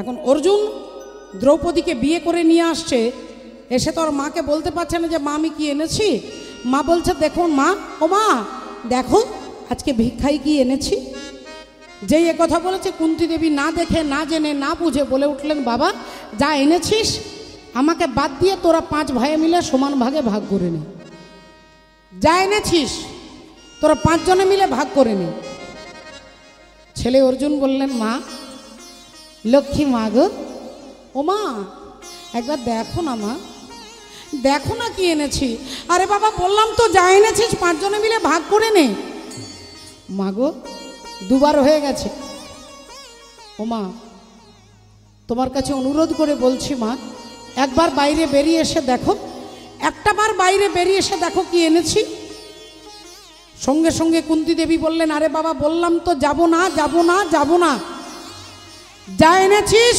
5 ভাই সমান ভাগে ভাগ করে নে যেই এ কথা বলেছে অর্জুন অমনি সঙ্গে সঙ্গে বললেন দ্রৌপদী আজ থেকে তুমি একা আমার স্ত্রী নও আজ থেকে আমাদের 5 ভাইয়ের স্ত্রী হলে তুমি আর যেই বলেছে অমনি পেছন থেকে যুধিষ্ঠির দাদা চিৎকার করে বলে উঠলেন অর্জুন তুই কি বলছিস ভাই এ তুই কি বলছিস একটা নারীর 5টা স্বামী এটা কখনো হতে পারে না অর্জুন বললেন দাদা এটা আমিও জানি তুমিও জানো কিন্তু মা বলেছে যা এনেছিস 5 জনে মিলে ভাগ করে নে যুধিষ্ঠির বললেন মা না দেখে না জেনে না বুঝে বলেছে অর্জুন বললেন কিন্তু মা তো বলেছে বললেন এটা কোনোদিন হতে পারে না অর্জুন বললেন দাদা এটাই হবে আজ থেকে দ্রৌপদী আমাদের 5 জনের স্ত্রী হবে যুধিষ্ঠির দাদা বলে উঠলেন অসম্ভব এ কোনোদিন হতে পারে না আর 2 ভাইয়ের মধ্যে তর্ক হচ্ছে আর এমন সময় মাঝখানে এসে দাঁড়ালেন কে অন্তর্যামী শ্রী গোবিন্দ অন্তরে জানিয়া অন্তর্যামী শ্রী গোবিন্দ অন্তরে জানিয়া অন্তর্যামী শ্রী গোবিন্দ অন্তরে জানিয়া যুধিষ্ঠির সম্মুখেতে দাঁড়ালো যুধিষ্ঠির সম্মুখেতে দাঁড়ালো আসিয়া যুধিষ্ঠির সম্মুখেতে দাঁড়ালো আসিয়া রাধে রাধে রাধে ভগবান বললেন কি ব্যাপার, তোমরা দুই ভাই মিলে তর্ক করছো কেন? যুধিষ্ঠির বললেন কৃষ্ণ তুমি বলো। অর্জুন বলছে দ্রৌপদী আমাদের 5 জনের স্ত্রী হবে, আর অর্জুন বলছেন কৃষ্ণ তুমি বলো। এটা আমি বলিনি, মা বলেছেন যা এনেছিস 5 জনে মিলে ভাগ করে নে। যুধিষ্ঠির বললেন কৃষ্ণ এটা তো কখনো হতে পারে না। অর্জুন বললেন এবার তুমি বলো কৃষ্ণ, এর উত্তরটা কি হবে তুমি বলো। আজকে তুমি যা বলবে দাদাও তাই করবে, আমিও তাই করব, বলো বলো এর উত্তর দাও কি হবে। ভগবান শ্রীকৃষ্ণচন্দ্র একটুক্ষণ চোখটা বন্ধ করে নিলেন, আর কিছুক্ষণের জন্য চোখটা বন্ধ করে তারপরে চোখ খুলে একটু মিষ্টি হেসে বললেন অর্জুন তুমি ঠিক বলেছ, আজ থেকে দ্রৌপদী তোমাদের 5 জনের স্ত্রী। আপনারা যেসব মায়েরা বসে আছেন, মায়ের কথার উপরে ভগবানের সংবিধান চলবে না। মায়ের এমন গুরুত্ব দেওয়া হচ্ছে, মা যদি ছেলেকে বলে, রেগে গিয়ে যদি বলে যে তুই মরে যা, ছেলের পরমায়ু বেড়ে যাবে, বল ছেলের পরমায়ু বেড়ে যাবে। রাধে রাধে। ভক্তমণ্ডলী, ভক্তিমতী মায়েরা, মা যদি পুত্রকে অভিশাপ দেয় সেটা আশীর্বাদ হয়ে যাবে, কিন্তু তা বলে সব মা নয়। কুকুর, বেড়াল, পশু পাখি, কীট পতঙ্গ তারাও সন্তান জন্ম দেয়, তারাও মা।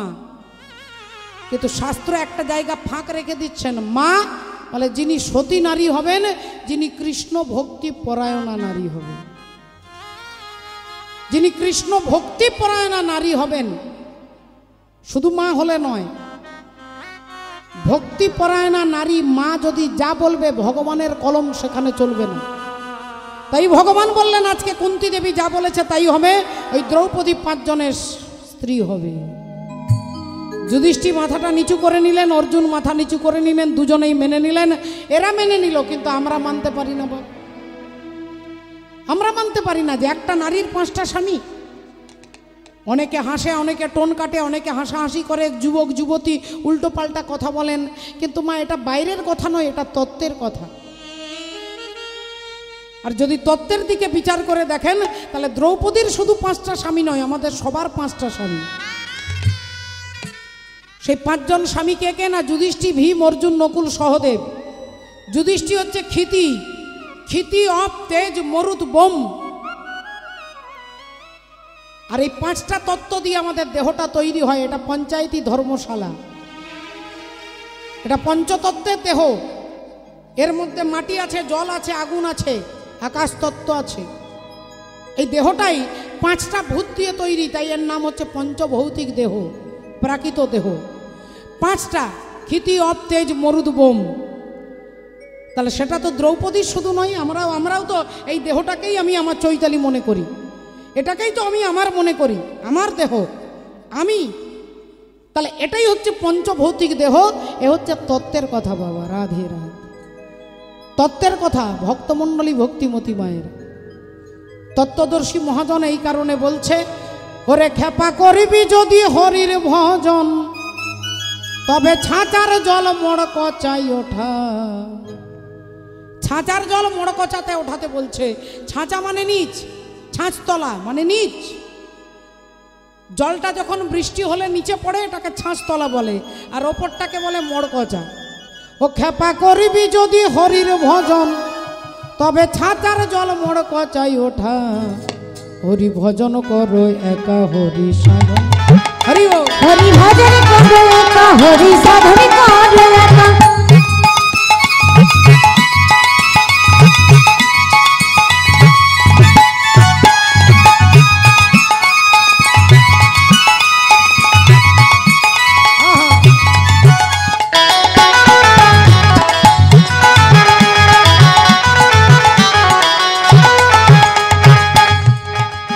ওরে খেপা করবি যদি হরির ভজন, করবি যদি হরির ভজন, তবে ছাঁচার জল মড়কচাই ওঠা। ভজন করো একা, হরি সাধন করো একা। ভজন করো একা, হরি সাধন করো একা।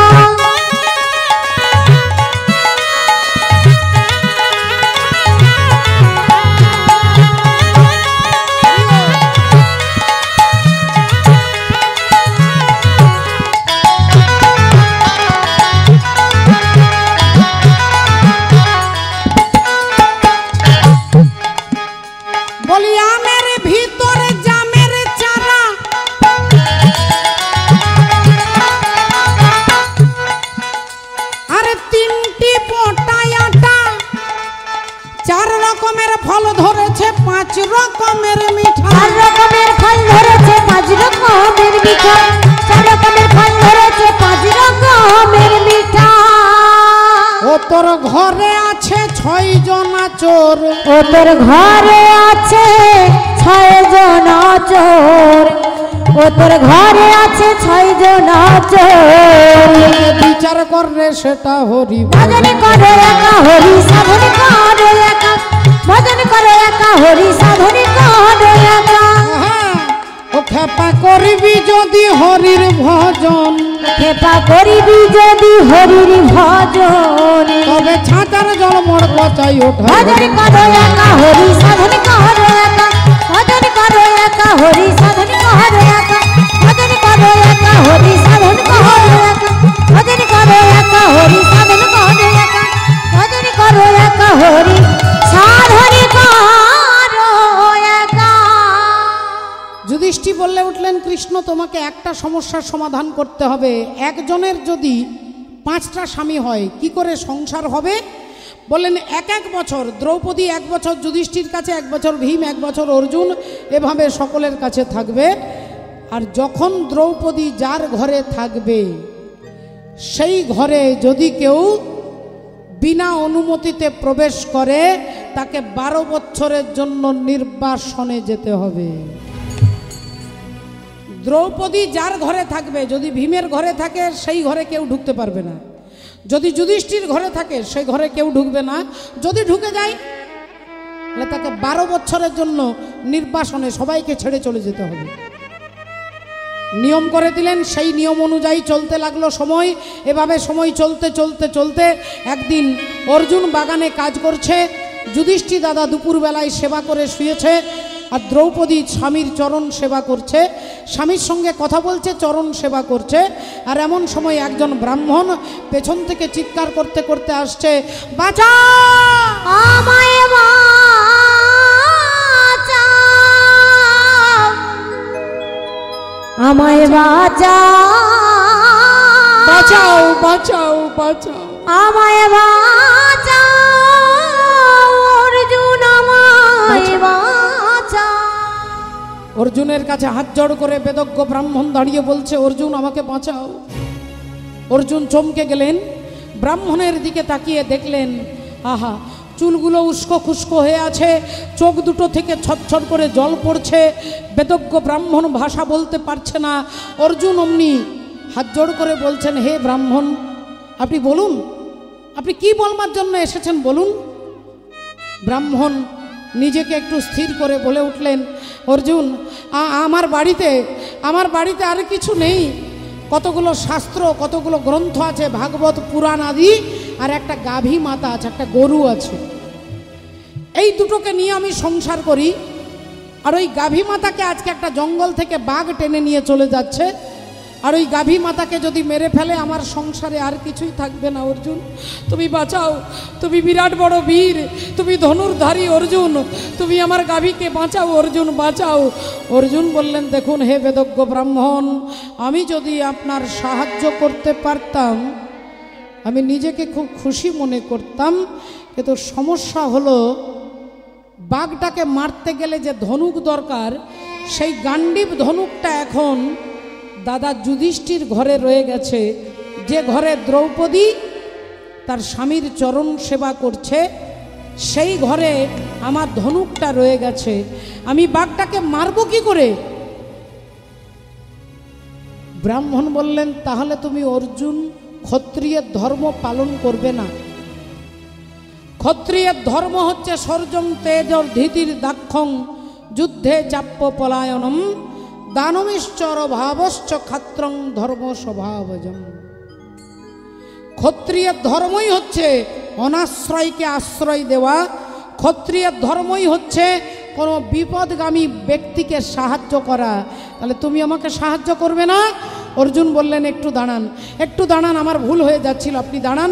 এই বলে অর্জুন ছুটে গেলেন সেই ঘরে, যেই ঘরে গান্ডীব ধনুকটা রাখা রয়েছে।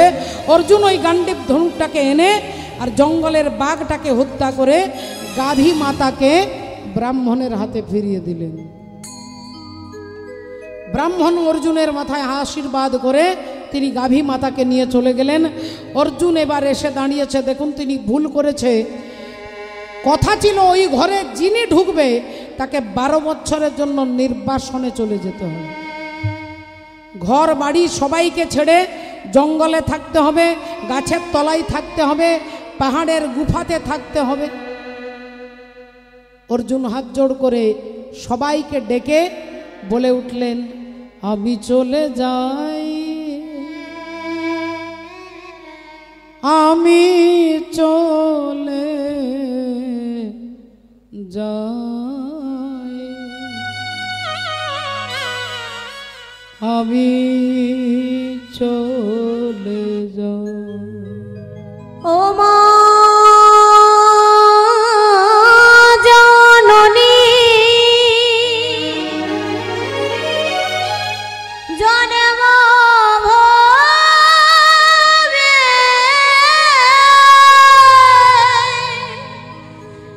আমি চলে যাই, আমি চলে যাই, আমি চলে যাই, আমি চলে যাই। যুধিষ্ঠির চিৎকার করে উঠলেন, ভাই অর্জুন যাস না, ভাই যাস না, ওরে ভাই যাস না, তুই তোর কোনো অন্যায় নয়, তুই কোনো অন্যায় করিসনি, তুই ব্রাহ্মণের গাভীকে রক্ষা করবার জন্য এই ঘরে বিনা অনুমতিতে ঢুকেছিস, তোর কোনো পাপ নয়। অর্জুন বললেন, দাদা নিয়ম ছিল ওই ঘরে কেউ ঢুকবে না, তাই আমি যখন ঢুকেছি নিয়ম আমাকে পালন করতে হবে, আমি নির্বাসনে চলে যাব দাদা। ওরে ভাই তুই যাস না, ভাই তুই যাস না, তোর কোনো অন্যায় করিসনি তুই, ভাই তুই যাস না দাদা। নিয়ম আমরা তৈরি করেছি, যদি নিয়ম আমরাই পালন না করি তাহলে এই দেশ চলবে কি করে? যারা নিয়ম তৈরি করে তারাই যদি নিয়ম ভঙ্গ করে দেশটা চলবে কি করে, দেশের উন্নতি হবে কি করে? তাই দাদা গো তুমি আমাকে বিদায় দাও, দাদা তুমি আমাকে বিদায় দাও। এই বলে অর্জুন 1 পা 2 পা করে হাঁটতে হাঁটতে সবাইকে বিদায় জানিয়ে তিনি চলে যাচ্ছেন নির্বাসনের পথে, নির্বাসনের পথে। রাধে রাধে ভক্তিমতী মায়েরা, অর্জুন ভগবানের নাম গান গাইতে গাইতে যাচ্ছে। আধারে জামি একা আমি খুঁজি গো তোমায়, হাত ধরে পার করে নিও গো আমায়। দয়াল হাত ধরে পার করে নিও গো আমায়।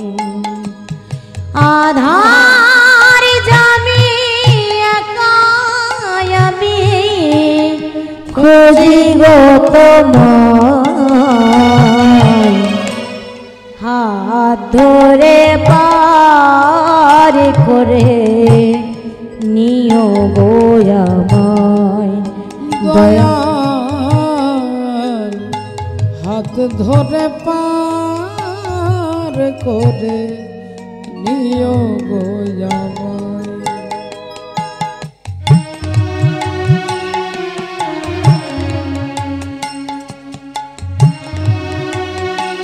অর্জুন হাঁটতে হাঁটতে যাচ্ছে, কত মাস পেরিয়ে গেল, কত সময় পেরিয়ে গেল, কখনো গাছের তলায়, কখনো জঙ্গলে, কখনো পাহাড়ের গুফায়, কখনো রাস্তায়, কখনো গাছের ফল খায়, কখনো ঝর্ণার জল খায়। পিতা মাতা ভগ্নী ভ্রাতা দুটি দিনের দেখা, শেষের দিনে স্বজন বিনে যেতে হবে একা। পিতা মাতা ভগিনী ভাতা দুটি দিনের দেখা,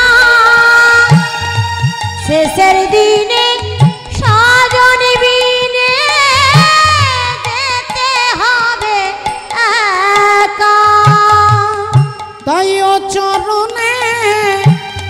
ভক্ত জনে অচরণে ভগিত জনে হয় জানি পায়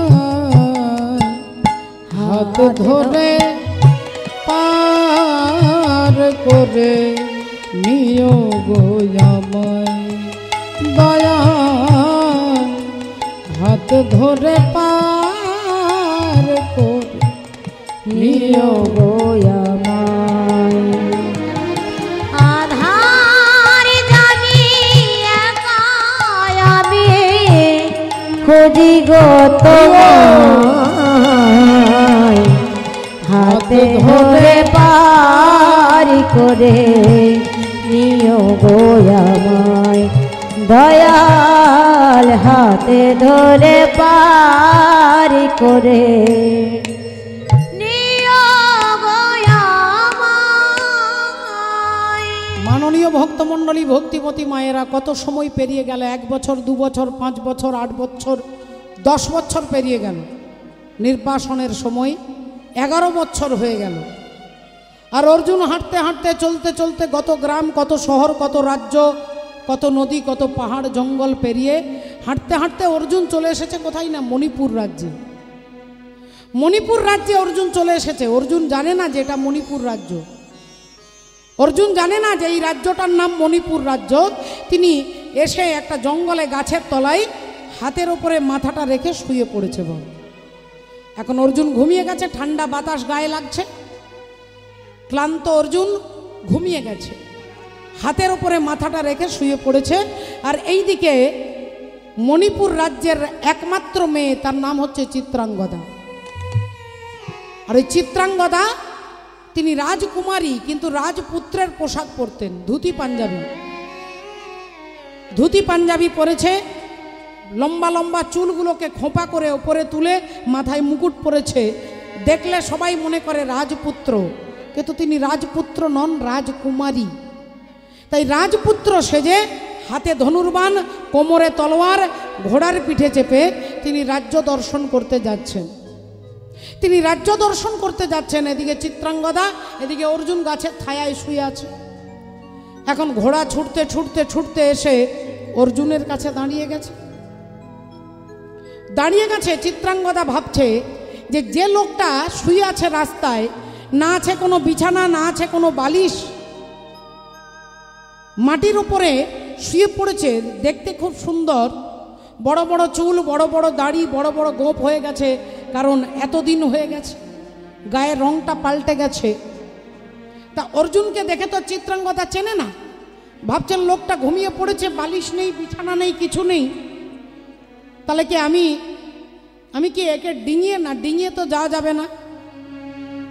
আপনি রাস্তায় কোনো ছাগল শুয়ে আছে, কুকুর শুয়ে আছে, আপনি তাকে লাফিয়ে চলে যাবেন, আপনার পুণ্য ক্ষয় হয়ে যাবে, বাবা, আপনার পুণ্য ক্ষয় হয়ে যাবে। রাধে রাধে। তাই কোনো পশু পাখি কীট পতঙ্গ কাউকে লাফ দিয়ে পেরোতে নেই। আপনি তাকে সরিয়ে পেরোতে পারবেন, আপনি তাকে জাগিয়ে পেরোতে পারবেন, কিন্তু তাকে পেরিয়ে লাফ দিয়ে ডিঙে যাওয়া যাবে না। আপনি যত পুণ্য করেছেন জীবনে একটু করে কমে যাবে। আর যদি রেগে গিয়ে কাউকে লাথি মারেন, রেগে যদি কাউকে লাথি মারেন, তাহলে লাথি একবার মারলে আপনি জীবনে যত পুণ্য সঞ্চয় করেছেন মুহূর্তের মধ্যে সব শেষ। যত পুণ্য সঞ্চয় করেছেন জীবনে, একবার লাথি মারলে সব হরিবোল হয়ে যাবে। তাহলে চিত্রাঙ্গদা দেবী ভাবছে লোকটাকে তো ওঠাতে হবে। এই যে শুনছেন, আপনাকে বলছে, হ্যাঁ উঠুন উঠুন উঠুন উঠুন। অর্জুন ঘুমিয়েছিল, তাকিয়েছে, তাকিয়ে দেখছে রাজপুত্র দাঁড়িয়ে আছে, কি সুন্দর দেখতে। আহা, দেখলে নয়ন জুড়িয়ে যায়, কি সুন্দর রাজপুত্র আমাকে ডাকছে। কি হয়েছে? চিত্রাঙ্গদা বলেন, এখান থেকে সরো, দেখতে পাচ্ছ না আমি ঘোড়া নিয়ে যাচ্ছি। বলেন, দেখুন আমি তো রাস্তার ওপরে শুয়ে নেই, আমি রাস্তার পাশে শুয়ে আছি, আপনি আমার পাশ দিয়ে চলে যান। চিত্রাঙ্গদা দেবী বলে উঠলেন, আমি তোমার পাশ দিয়ে যাব না, তোমাকে আমি উঠতে বলছি, তুমি ওখান থেকে উঠবে।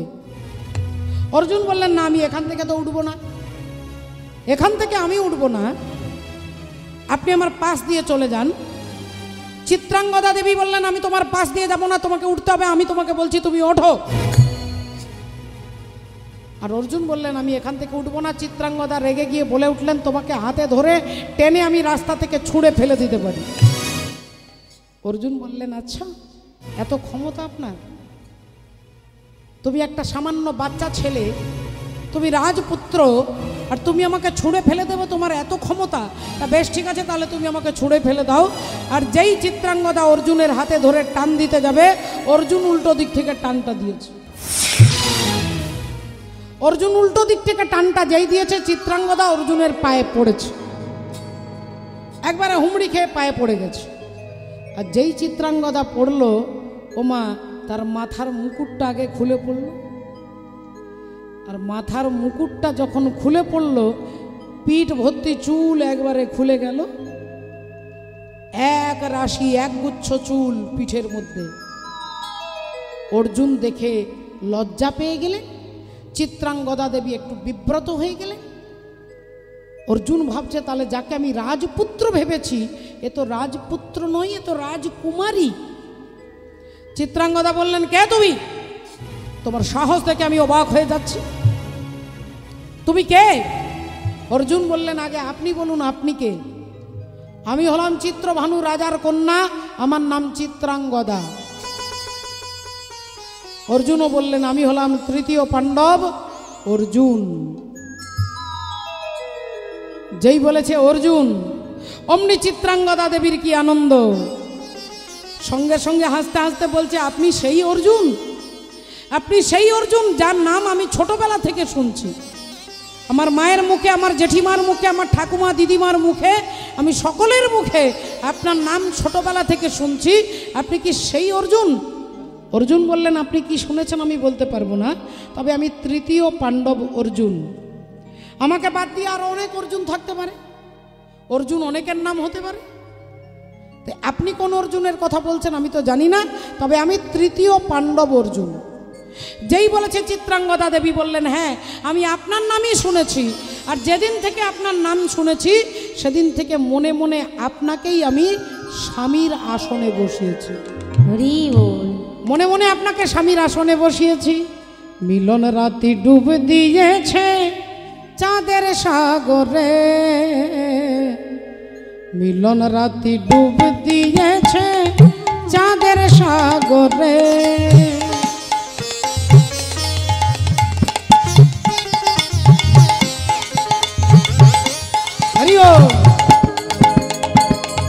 মিলন রাতি ডুব দিয়েছে চাঁদের সাগরে, মিলন রাতি ডুব দিয়েছে চাঁদের সাগরে।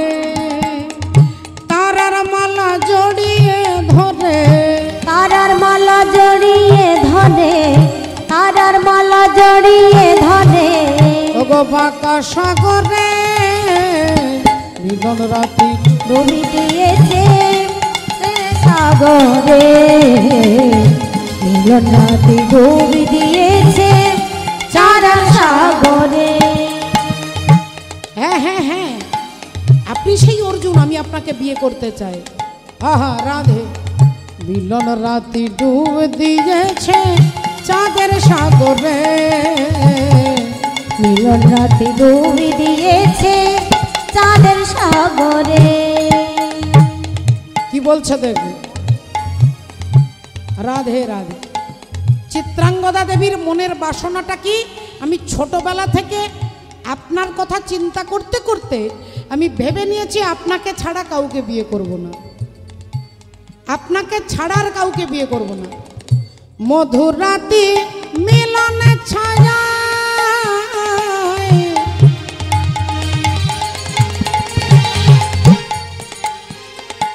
আমি যেন সদা তোমায়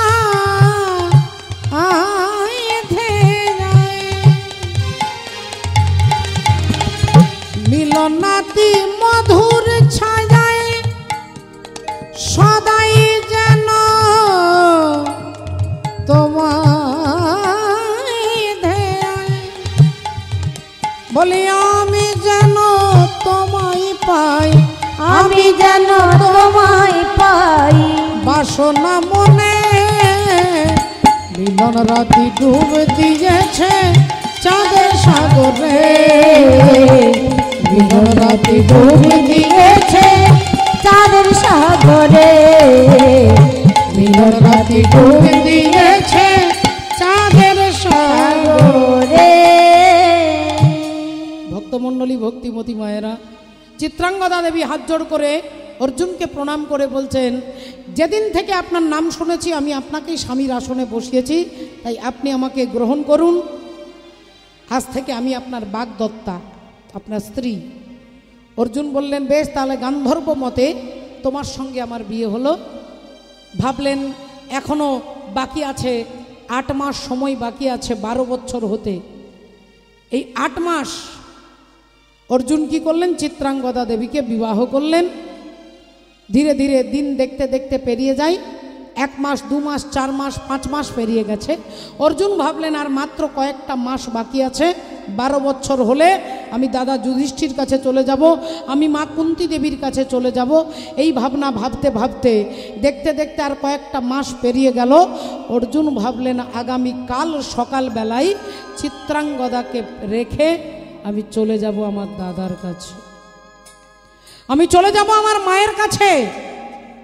রাত্রিবেলায় চিত্রাঙ্গদা ছুটে আসছে স্বামীকে একটা আনন্দের সংবাদ দেবে, তিনি মা হতে চলেছে। তার গর্ভের সন্তান রয়েছে, তিনি মা হতে চলেছেন। এই আনন্দের সংবাদটা শুনলে অর্জুন খুশি হবে, অর্জুন আনন্দ পাবে, আমার স্বামী খুব আনন্দ পাবে যে তিনি বাবা হতে চলেছে। এই আনন্দের সংবাদটা দেবে চিত্রাঙ্গদা আসছে। আর অমনি অর্জুন তার হাতে ধরে বললেন, চিত্রাঙ্গদা, আজকে একটা কথা তোমার সঙ্গে আমার আছে। বলুন স্বামী, আমিও তো আপনাকে একটা কথা বলবার জন্য এসেছি। অর্জুন বললেন, বলো, তোমার কথা আগে বলো। চিত্রাঙ্গদা দেবী বললেন, না, আগে আপনি বলুন, তারপরে আমি বলবো। অর্জুন বললেন, আমি বলবো, তবে তোমার মাথার সিঁদুরে হাত দিয়ে প্রতিজ্ঞা করতে হবে। চিত্রাঙ্গদা ভাবছে স্বামী আবার এমন কি বলবে। তা বেশ, ঠিক আছে, আমি এই মাথার সিঁদুরে হাত দিলাম, বলুন কি বলতে হবে। অর্জুন বললেন, আগামীকাল সকালবেলায় চিরকালের মতো তোমাকে ছেড়ে আমি চলে যাব। ও গো স্বামী গো,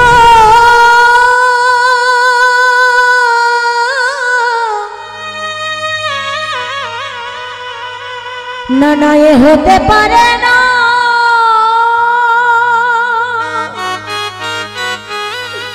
এ হতে পারে না স্বামী, না না এ হতে পারে না, হতে পারে না স্বামী, আপনি আমাকে ছেড়ে চলে যাবেন। অর্জুন বললেন, তুমি মাথার সিঁদুরে হাত দিয়ে প্রতিজ্ঞা করেছ, আমি যা চাইব তোমাকে তাই দিতে হবে, নইলে তোমাকে বিধবা হতে হবে। না স্বামী, না, আমি শত দুঃখ শত ব্যথা বুকে রেখে আমি আপনাকে বাধা দেব না স্বামী। অর্জুন বললেন, আরেকটা কথা, মাথার সিঁদুরে হাত দিয়েছ তাই বলছি, আমি যে তোমার স্বামী এ কথা তুমি কাউকে বলতে পারবে না। আমি যে তোমার স্বামী এ কথা কাউকে বলতে পারবে না। চিত্রাঙ্গদা দেবীর চোখ থেকে টপ টপ করে জল পড়ছে, মা তার বলার আর কোনো ভাষা নেই। জানে জানে কে প্রিয় राम लखन सिय बन को जाते हैं, विधि ना तेरी लेख किसी का समझ नाते हैं। जन जन के प्रिय राम लखन सिय बन को जाते हैं। রাতের অন্ধকার যেই ধীরে ধীরে কমতে লাগলো, অর্জুন ভোরবেলায় উঠে চিত্রাঙ্গদাকে ফেলে হাঁটতে হাঁটতে চলে যাচ্ছেন। চিত্রাঙ্গদা দেবী তিনি বলতেই পারলেন না যে তার গর্ভের সন্তান তিনি মা হতে চলেছে, কথা তিনি আর বলতে। অর্জুন তাকে ছেড়ে চলে গেলেন। চিত্রাঙ্গদা দেবী হতাশ হয়ে এক রাশ ব্যথা বুকে নিয়ে তিনি ঘরে ফিরে এলেন। দরজা বন্ধ করে কাঁদছে। তিনি বলতেও পারবে না যে আমার স্বামী অর্জুন, আর তিনি অর্জুনকে বাধা দিতেও পারবে না। তার ইচ্ছে ছিল আত্মহত্যা করবে,